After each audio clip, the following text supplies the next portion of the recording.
Welcome to the Live Full, Work Fun podcast. This is the show to encourage you to live your life to the fullest and do fun work that fuels your lifestyle. Hi, I'm your host, Gayla Scrivener.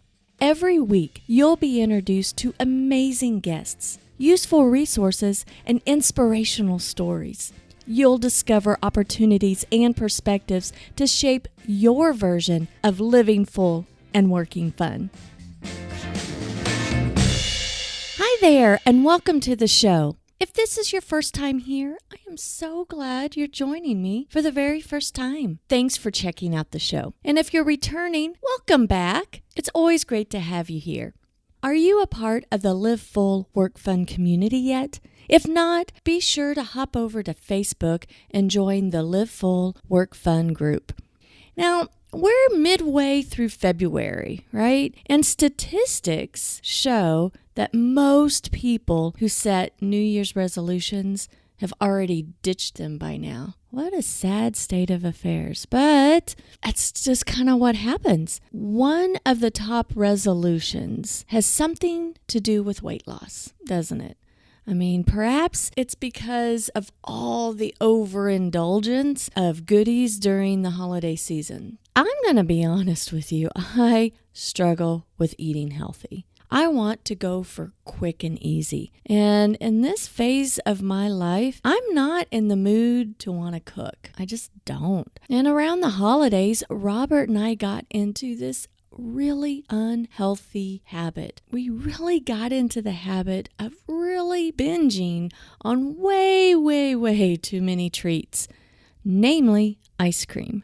Yeah, of course, with all that sugar, we both suffered from more frequent headaches, and honestly, I was completely exhausted. I'd, get up early like normal to get a jump on the day and do some work, but by 2 o'clock, I almost couldn't function anymore. And what a great idea. Great idea to take a break in the middle of the day to treat yourself. And although in the moment that ice cream tasted so good, but then I just wanted to crawl into bed. And most days I did.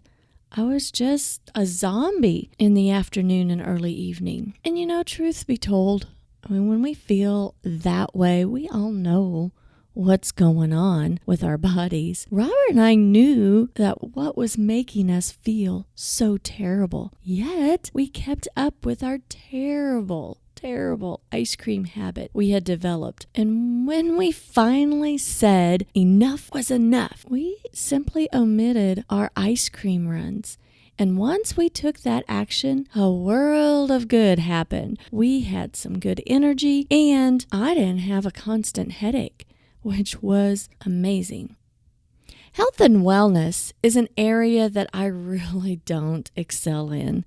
I'm with the millions of other people in this world who set resolutions about weight loss and then in a mere few weeks go back to my old ways. I think it's because I tend to stress eat, but I don't really consider myself under a lot of stress most of the time. So maybe it's not called stress eat, but what do you think it would be called if when I'm trying to get into my creative juices going on a project and I'm really in depth and trying to problem solve or I'm in my writing and then I get stuck. There's like a little roadblock. Well, this is what I do.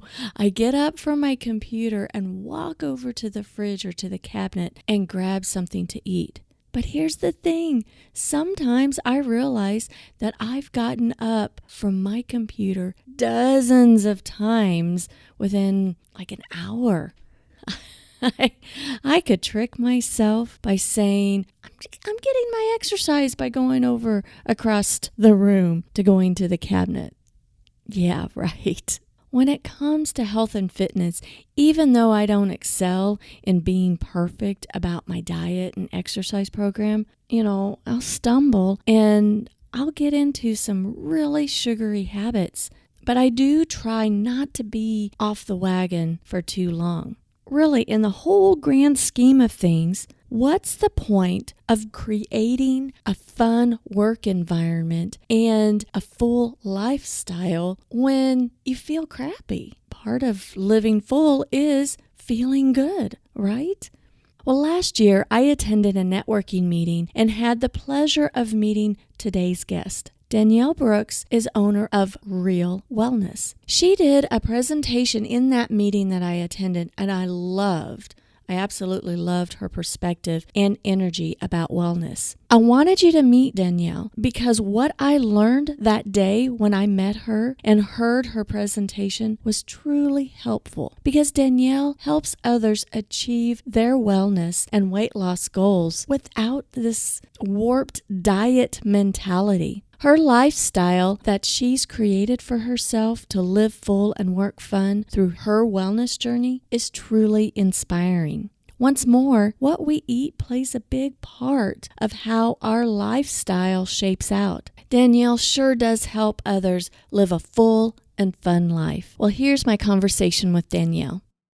Welcome, Danielle. I'm so glad that you're here. Thank you. Happy to be here. I'm excited. I would love for you to, before we get started too much, just tell everyone a little bit about yourself. All right. Well, I would say that I am a self-made, really just like entrepreneur. I started Real Wellness, the company. It's been a little over 10 years ago now. And it has really just been really from my necessity to try to find a lifestyle that I could maintain myself and get some answers to my own journeys. That's primarily, gosh, you asked, tell me about you. That's so much of me. That is so much of my identity. People call me Coach D, but I really, I like that partner to my identity. So that's a little bit about me right there. That's a lot about me. Real Wellness is your company name. You've been in business for about 10 years. So your journey was about filling a void in your wellness journey?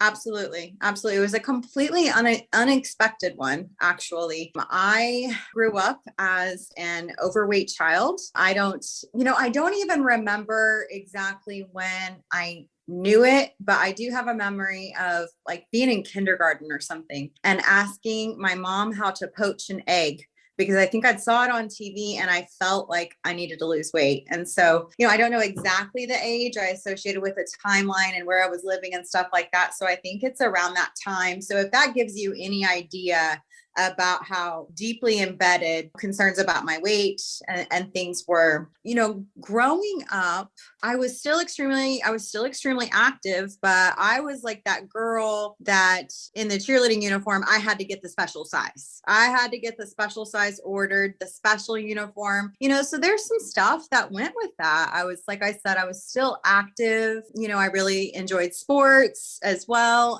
In the school that I went to, you got to have to choose between like sports and cheerleading. I was able to do, some of both of those things. It really was like this, it did feel like this thing that I was constantly searching for. I remember being in the 7th grade. I didn't realize what a big deal that was until now, being in my 40s. And I was like, dang, Danielle, 7th grade. So I remember, I wanted to exercise. I wanted to work out. I wanted to be healthy. Looking back, I don't think that there was any really obsession going on. I just feel like I knew that I wasn't supposed to be that way. And so I remember running around my hometown, like walking, jogging, doing like crunches, things like that in my bedroom, I remember just like trying to find the solution, and I couldn't figure out why my body necessarily was the way it was. And, I had all these like little like stick figure friends and things like that. Yeah. So, I mean, that's kind of like really, as far as like in depth in me, that's how far back this goes. Actually, whenever I became an adult, it was still a concern. And, I was always trying, I guess, like if you've ever, a woman who knows, or a girl that knows, or a man that knows, when you talk about the trying and like, I'm, constantly doing something, it was constantly something that was on my radar. Yeah, there was periods in time where I definitely, lost some weight. I didn't really have any idea what I was doing. So there were some periods where, my journey has been such a long one of learning different things and just like self-made and gaining knowledge from all sorts of different things that worked for me, things that absolutely didn't work for me. And really finally at the end, before the business started, I was really struggling with some health concerns, some things like my blood sugar and energy levels and all sorts of things, massive cravings. I found what I felt, was like a pretty solid solution. And I just remember thinking, I have got to help more people with this. Like, I've got to get this out there, that there's just not like one way to do this. And I'll remember I was on my dirt road, like a walk jog. And I just felt with every ounce of my being, and it's going to be called real wellness. And there wasn't anything after that. It was just called real wellness. So from there I started. And at that time I was absolutely just a girl in a truck. I'd reached out to some people. In the past, I had taught, some fitness classes as really just something to do. It was when Zumba was popular. So I found a love for it. I was just finding a workout, and I found an instructor. Instructors are huge. Find your, if you don't enjoy a certain class, it might not just be the class. Like, it's all about the instructor a lot of times. And I found this instructor and this tribe that I absolutely loved. And before I knew it, it was just kind of like a fun thing to go get certified. So I made some connections in that venture, even though like I was still the overweight girl up on stage, leading this class. I wasn't, completely unhealthy by any means. I was just in the midst of my journey. I wasn't there yet, but I was doing it anyways. So whenever I started the company, really I reached out to some of those people. And, God's hand was definitely on it. Absolutely. Because there's no way that everything could have lined up the way that it did. My goal was just to help, like if I can help one person. And it was just, I took it one person at a time, and I visited people's garages and I did workouts there, and their neighbors thought that we were crazy. And I met them in parks and created meal plans. I didn't even have a computer. So many different things, and it's just evolved. So that's kind of a long answer to that. No, this is great. Of like how deep it is within me. Like, this is something that I just absolutely love. So were you doing a different career at the time? Yep. through your journey? And then yeah, absolutely. Mm-hmm. Yeah. What was your past life like? Past life, I was in retail sales for a very long time.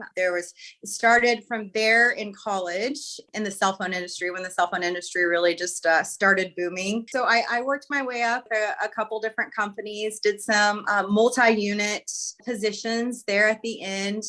And I've had a couple jobs sprinkled here and there. I still don't know really how I got the job. I worked at 2 different weight loss centers. And, the first one, like I was clearly like overweight. And I remember the manager coming up to me at one time and she said, "How are you like the top salesperson?" And I was like, "'Cause I get it, like I absolutely get it, So I learned a lot of good things from those companies, but from the outside perspective looking in, it's nothing what I anticipated learning. What I really learned from that is setting a sustainable goal, a sustainable set of behaviors. What I really learned from that was, putting myself in the client's shoes. What I really learned from that was the importance of, treating our clients with love and kindness. There's a lot of good things that I learned about that. But once I was done with that, actually, I was really done. I was just at a crossroads in my life before Real Wellness happened. I didn't know what I was going to do. I was just like, man, I was disappointed like that opportunity didn't work out. I felt like I had just missed the boat. And then I was like, I just couldn't figure out what I want to do. I was like, man, I could go get another retail job. I really don't want to work that schedule anymore. I'm just like sick, of the grind of that. And I couldn't figure out what I wanted to do, but it was a crazy time in my life. I was absolutely at a standstill not knowing what in the world that I was going to do. And I had an existing client, and this will tell you like how crazy it was at that time. I had an existing client that I did some workout classes with before. And she was also had been like a friend. We got to be, friends, but we hadn't seen each other in a very long time. She said, Danielle, like, I need you. I'm in a real bad way physically. You're the only coach that, I've ever really stuck with. I need something to happen. I was just like, what? Gross. Like, that sounds awful. That's the last thing in the world that I want to do. Even though I love this person, I'm like, like, I can't, I don't know. And at the time I lived in the country, I remember this. And I was just completely in between jobs. And, the finances were really, really rough. I mean, when I was making that grocery list, I was like, we can only get this milk and, one container of eggs this week. We're going to have to put that off till the next, very, very specific with my budget. Just to tell you a little about where I come from. I was like, I hardly even have gas to get into town. Like, so I prayed about it. I remember being on my back deck. And I was just like, God, like, I have no idea what I'm supposed to do. And I remember that feeling. And it wasn't like a loud booming voice, but it was just like, you need to be helping some people. And I don't care where you do it, like, do it in a park, wherever you got to do it. And Danielle, you need to offer your time and service for 3 weeks for absolutely free. And I was like, what? Like, I'm broke. So I decided to do it. And this woman, she was very involved with her church at that time. I remember seeing on social media that she was just involved in doing a lot of things. And I was just like, okay, well, let's do it at your church. And 3 weeks, I show up. This is the schedule. Any donations that need to happen, we're just going to give it directly to your church. And I mean, it was just the craziest and weirdest, one of the weirdest things that I'd ever done in my entire life. And I was just like, wow, somehow, some way, this is where the hand of God was on it. Somehow, some way, after that, in between there, when I was on that run one day, that's whenever I heard Real Wellness, because what I really wanted to do was help people with food, help people really, because that's where it's at whenever it comes to weight loss. I really don't want to just be only training people anymore. I want to make a difference, in a different way. Well, I really wanted to feel better myself. And then I got so excited whenever I found a solution that I said, I just can't be quiet about this. I want to share it with others. So in that time of that 3 weeks, the idea started to flow. I had an idea for a coaching program. And I reached out to some people. All of my grassroots marketing efforts came in like full effect that I had needed. A lot of the cell phone companies, that the locations that I had were very small towns throughout Southwest Missouri. And so you really had to get into that community and literally, take the streets and really get out and, shake some hands and talk to some people and get involved. And so with flyers and things like that, and all of those skills that I had developed really came in handy. And that's what I did. And I got a couple clients and just worked with them. And then it's been a really strong referral base ever since then. That is so wonderful. I love that you didn't really have a plan, but you did it anyway. Yeah. Because you knew something needed to change. And you knew that in your journey, in order for you to grow, you help others and they can grow. I'm hearing more now than when I first met you. This is so great. I love it. Now, you say that the secret to weight loss is in the food, but is it a particular diet? You also said something about recently, or just a while ago, was you were working for a weight loss company and they were wondering, heck, how can you sell so much? But you're like living it. You're not the toothpick of a person that was selling it because you could relate. And you could understand, and it is a journey. It's not like you go to sleep today, you wake up tomorrow, you're a totally different person. There's a journey with Lord, it. I wish it was instant. I love instant results. Oh, don't we all? Yes. But when it comes to food and how our body is shaped, is there a piece of advice or something, that a reality check that we should all be aware of when it comes to food and our bodies? Absolutely. I do believe that there is, and it really is. There's a couple different fronts here. So there is a completely new reality. And whenever I coach people, I present this new reality, this entirely different thought process surrounding not only food, but my lifestyle, surrounding workouts, surrounding the way that I think, surrounding the way that I live my life, surrounding my relationships. So I introduce this new reality to them. And it takes something before that restlessness that most people feel. There is, to a certain extent, most people know a lot of what to do. There's this restlessness within the soul that happens, that we're trying to fill that void with something else. And it doesn't necessarily have to be this like tragic, terrible thing, but there's this restlessness.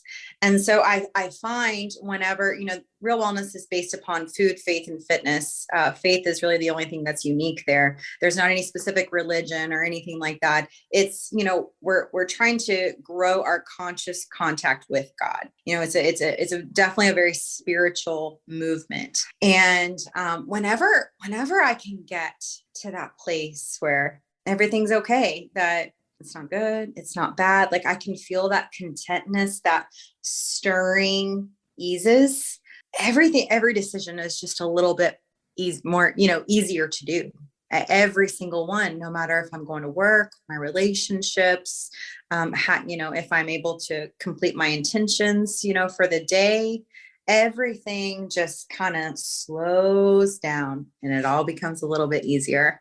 So that's one thing within the coaching model and the perspective model that we're going for. And then in addition to that, so we go with a childlike mentality. And so I'm the type of person, so I remember when I started the company, and then I was like, I had a certain model and I was spending like an hour of time with each person. Then I was like, I'm out of hours, but I want more clients and I want to help more people. I'm not really good at those things sometimes. So, I was like going to force an answer. And if I could think about it long enough, and if I could make my shoulders hurt long enough and give myself enough headaches and annoy the heck out of the people around me that I need a solution, I was just like, the world is over. I don't know what I'm going to do.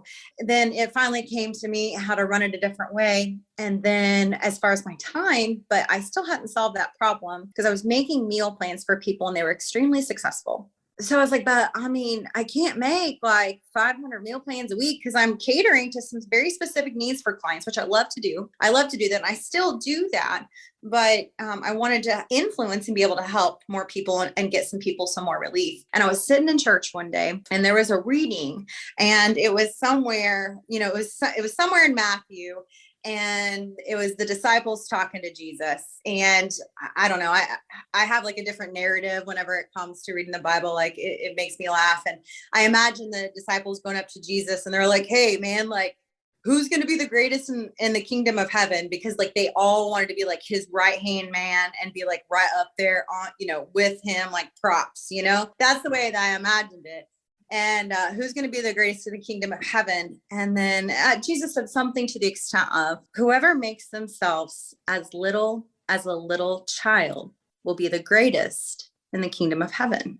And I tell you right then and there, a light bulb went out. I said, it's like a child. It's like a child, because I know within reason how to care for a child.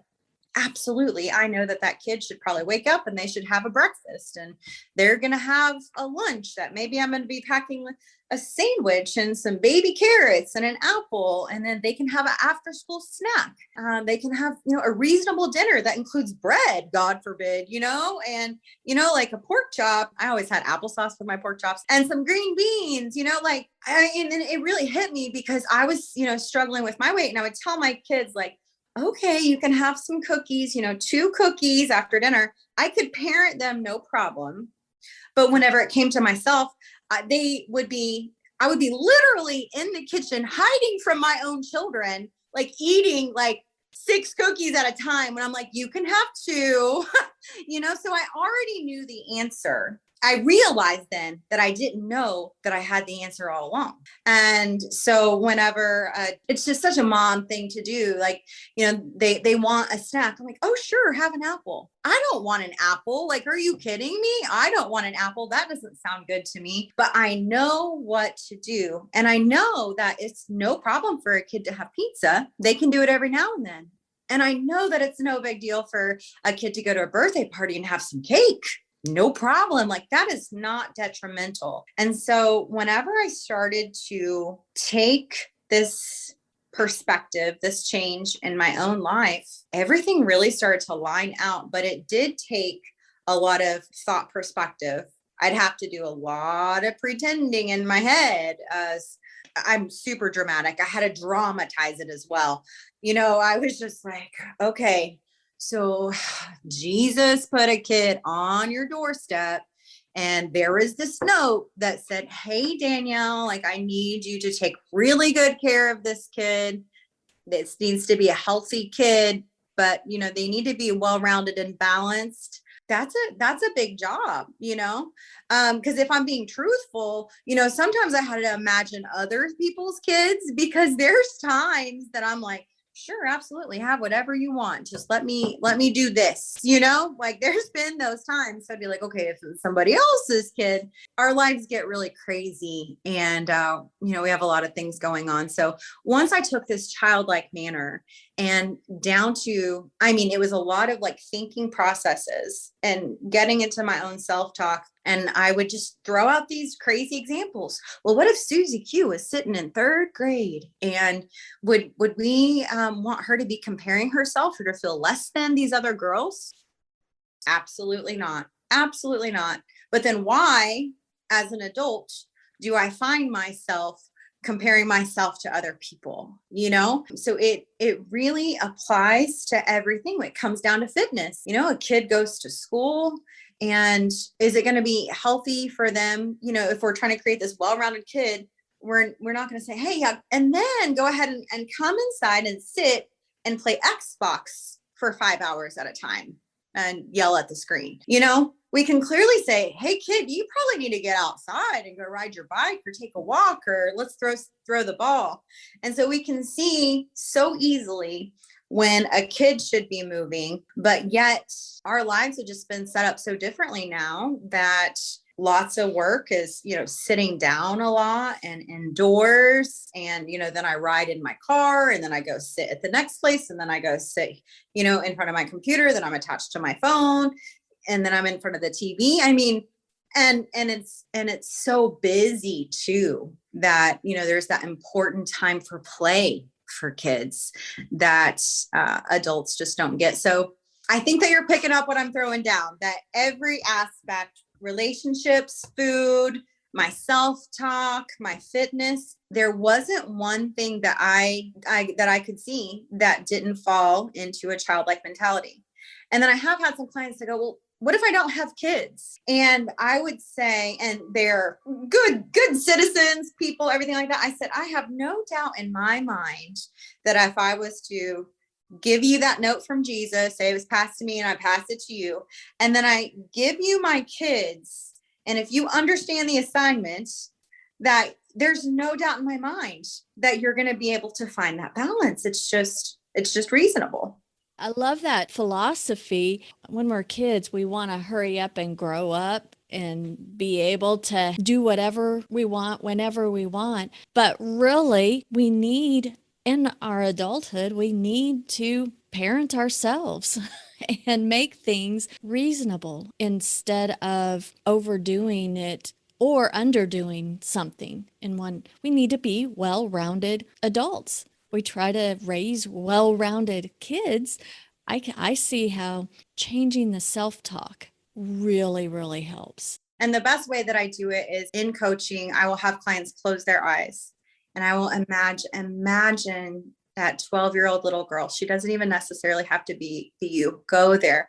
What does that plate look like? How should we be feeding her? And, we definitely do that. And then one kind of funnier thing that clients will talk about is, because they feel like they're failing when they're craving. They feel like it's a failure, like, oh, something's wrong with me. I don't even want to eat my green beans. I just want chips.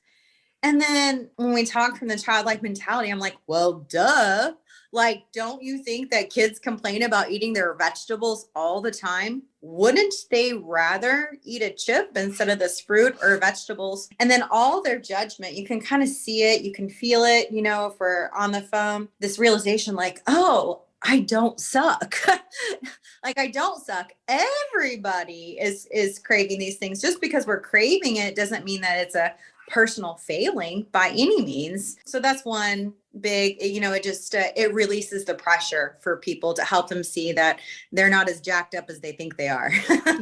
That it is very reassuring, because sometimes when we're in our own head, we just feel messed up all the time.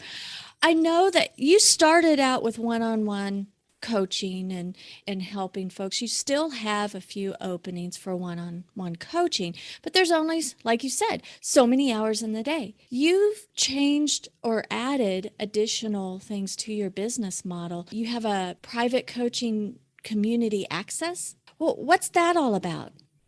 So what that's about is sharing with not only this philosophy, we can hear and be like, oh, good stuff. I'm going to try to implement that. But then, how to, take actions to specifically implement that in our lives. So it's a series of, video tutorials, some written tutorials, just about, okay, what's the concept? Because we have to change this perception. And then what are the core habits that no matter who you are, we got to get done, because everybody's in a different place and everybody's going to parent a child a little bit differently. We have to have respect for that. So it teaches the core components and principles of real wellness and the lifestyle that we're trying to obtain. And a huge part of that we obtain is no foods off limits. And so I'll go through, an example in there, because if you're to tell a kid, in this room, if you could touch anything, I got workout equipment in there. I got a big old stereo. I got some, really cool stuff in here,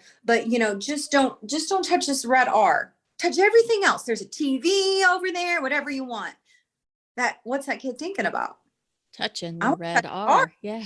And that's what happens whenever we go on a diet. Like, all of a sudden I'm like craving food that I never even craved before.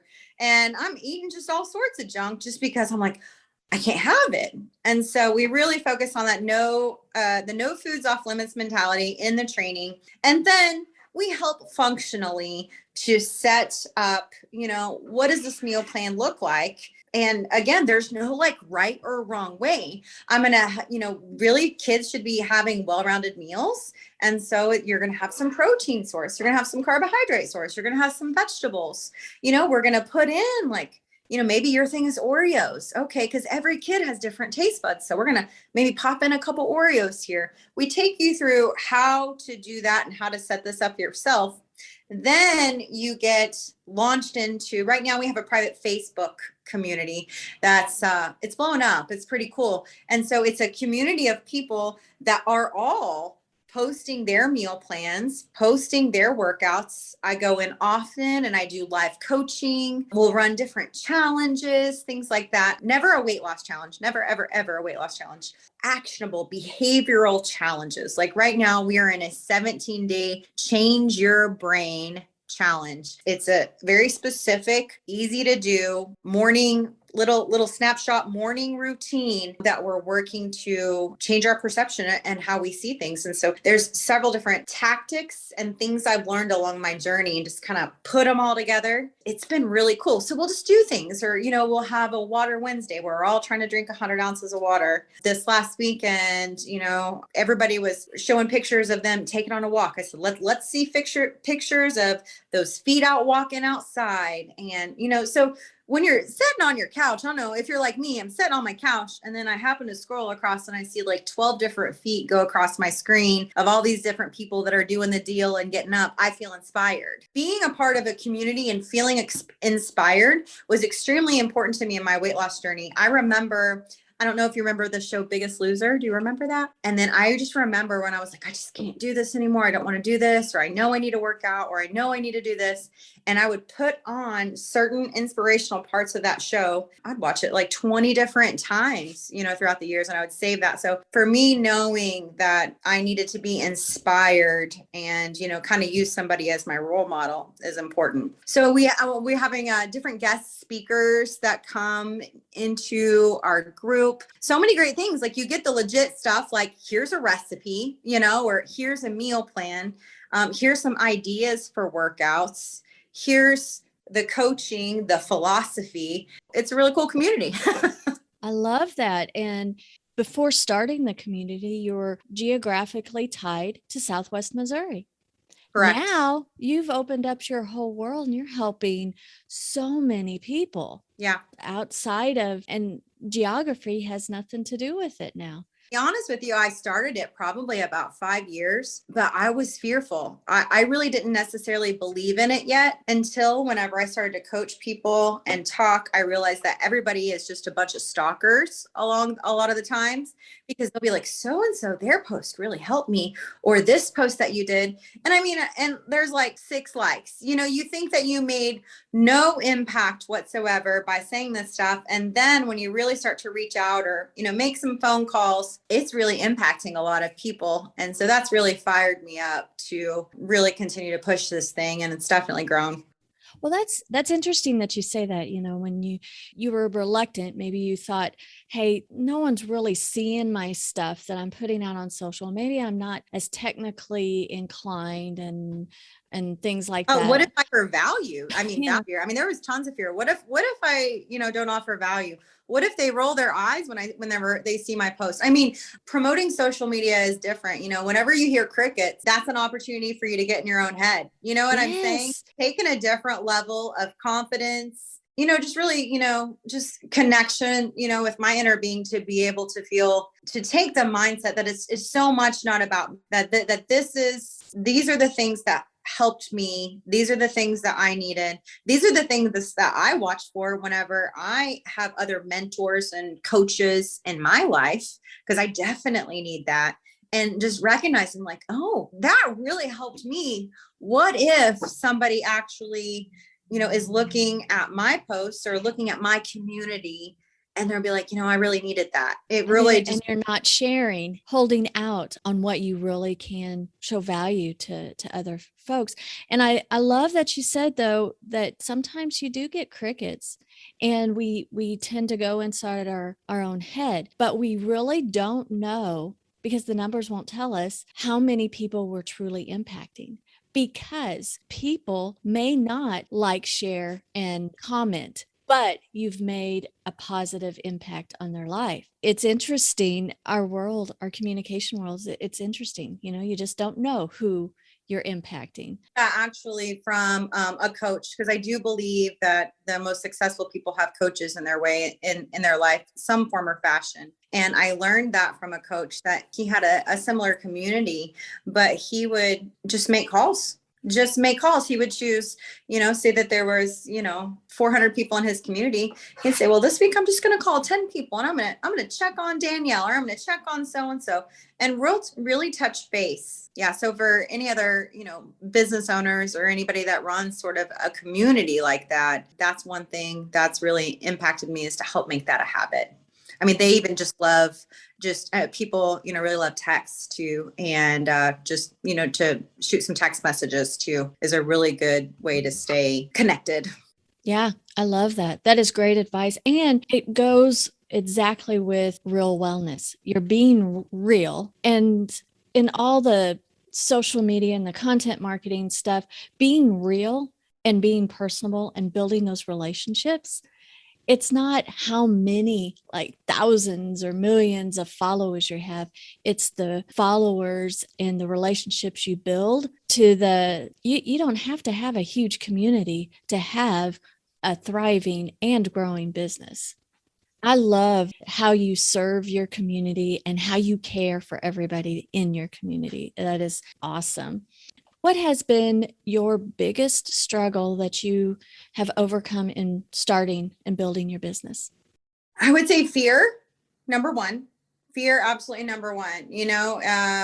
I'm a little bit bossy. I like things my own way, so I would always complain that I'm just starting this from nothing. Like there's not even a manual, right? Like I just like I'm creating this community and creating this coaching program. I'm just creating it all from scratch.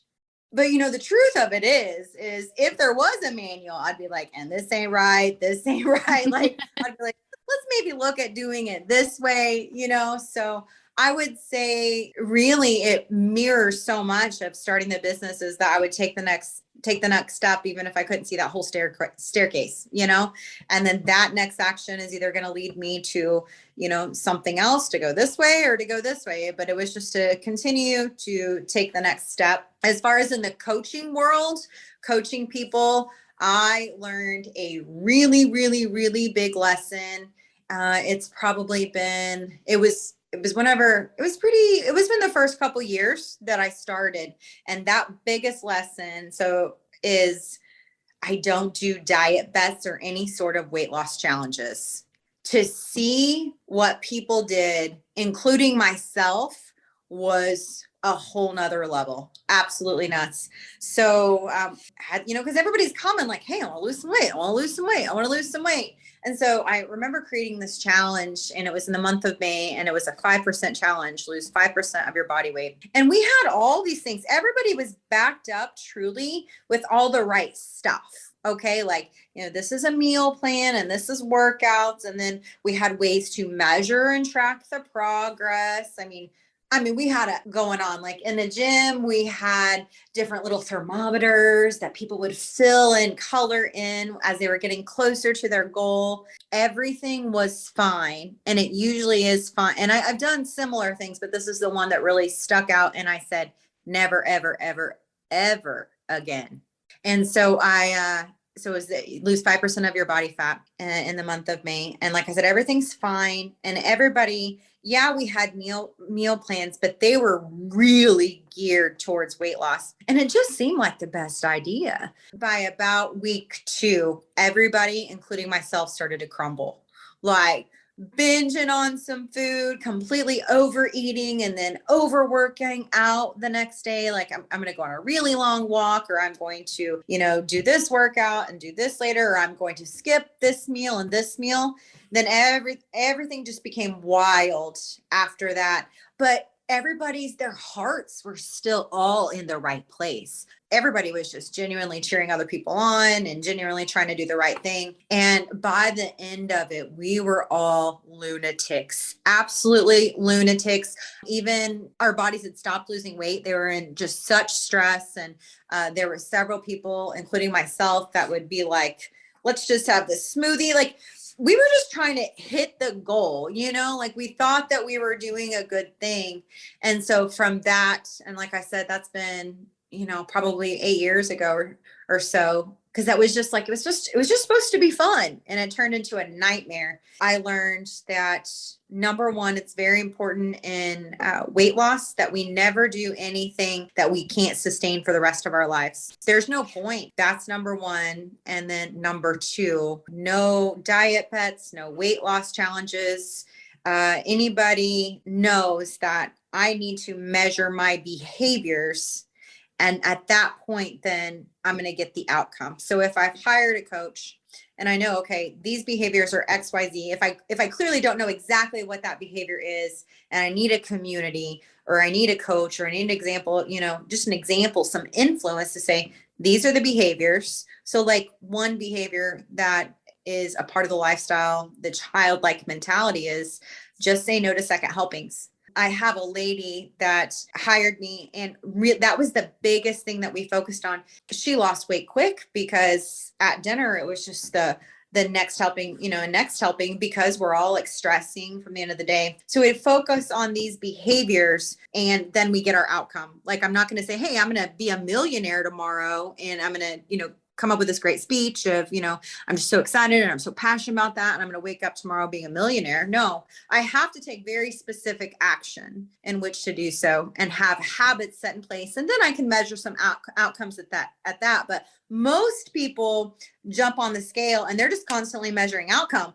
It's like a slot machine. They're like, I wonder if I got away from this. I wonder how this is going to end up, versus being more specific about our action that we're doing. In particular, at Real Wellness is, are we modeling that lifestyle habit?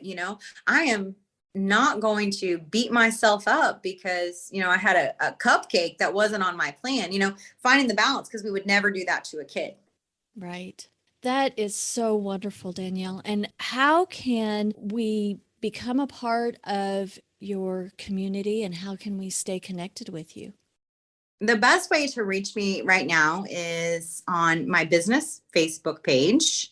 And I believe I sent you that link. It is Real Wellness for Real People. You can visit there and then shoot me an email. It's Danielle, DANIELLE at Real Wellness. And then it's FOR Life, for life.com. Those are the two best ways to get in contact with me. Just shoot me an email, shoot me a message. And then, we're also on Instagram too, Real Wellness for Life. And those would be the best ways. Excellent. It has been a delight to have you with me today. I appreciate you sharing so much. This has been a great conversation. Thank you.